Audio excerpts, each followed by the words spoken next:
یار یہ گناہوں والی زندگی خدا کی قسم ہمارے ساتھ سوٹ نہیں کر رہی. یہ نفرتیں، یہ جھوٹ، یہ غلامیاں، یہ بے حیائیاں ہمارے لیے نہیں ہے بھائی.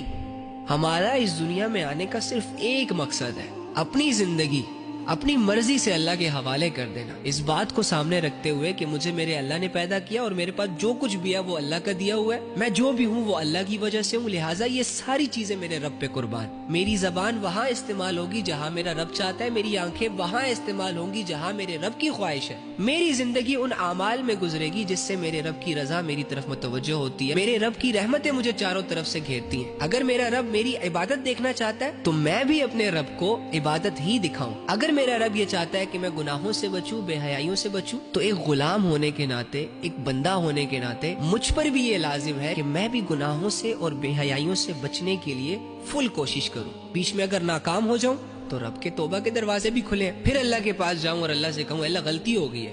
اللہ کہے اوکے فائن، معاف کیا.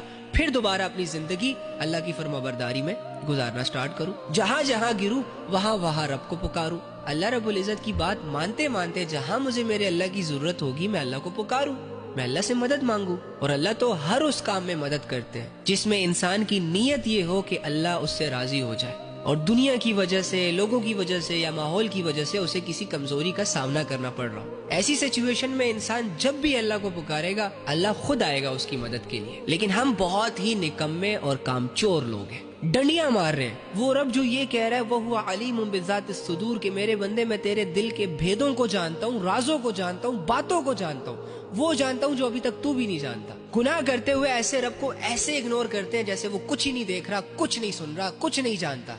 یہ عقل مندی اور یہ چلاکیاں اللہ کے سامنے نہیں چلتی. فَمَن يَعْمَلْ مِثْقَالَ ذَرَّةٍ خَيْرًا يَرَهُ وَمَن يَعْمَلْ مِثْقَالَ ذَرَّةٍ شَرًّا يَرَهُ کہ جو چھوٹی سی بھی نیکی کرے گا میں اس کو بدلہ دوں گا اس نیکی کا، اور جو چھوٹا سا بھی گناہ کرے گا تو میں اسے اس گناہ کی سزا دوں گا. وہ الگ بات ہے کہ اس کی جو رحمت ہے وہ اس کے غصے پر حاوی ہے، اس وجہ سے بہت سارے لوگوں کو معاف بھی کر دیا جائے گا. لیکن اگر ایک انسان اپنے آپ کو فرعون بنانے پہ تلا ہو، اللہ کے بار بار سمجھانے کے باوجود وہ نہ سمجھ رہا ہو. کچھ لوگ تو وہ ہوتے ہیں نا جو سمجھ جاتے ہیں، جو اپنی غلطیوں کی اصلاح کر لیتے ہیں، جو اپنے گناہوں کی معافی مانگ لیتے ہیں اور آئندہ کی زندگی کو ضائع ہونے سے بچا لیتے ہیں. لیکن کچھ لوگ ایسے ہوتے ہیں جو تلے ہوتے ہیں اس بات پر کہ ہم کسی نہ کسی طریقے سے فرعون بن جائیں یا فرعون کے بھائی بن جائیں، ہولڈ ہمارے پاس آ جائے اور ہم خوب ظلم کریں لوگوں پر. جو گناہ ہم کرنا چاہے، جو بے حیائی ہم کرنا چاہیں، ہم پر کوئی انگلی اٹھانے والا نہ ہو، ہمیں کوئی روکنے والا نہ ہو، یا کسی کی ہمت ہی نہ ہو ہمیں روکنے کی، اور ہم وہی کریں جو نفس اور شیطان کی ڈیمانڈ ہے. تو ایسے لوگوں کے لیے پھر اللہ رب العزت نے عذاب بھی تیار کر رکھا ہے.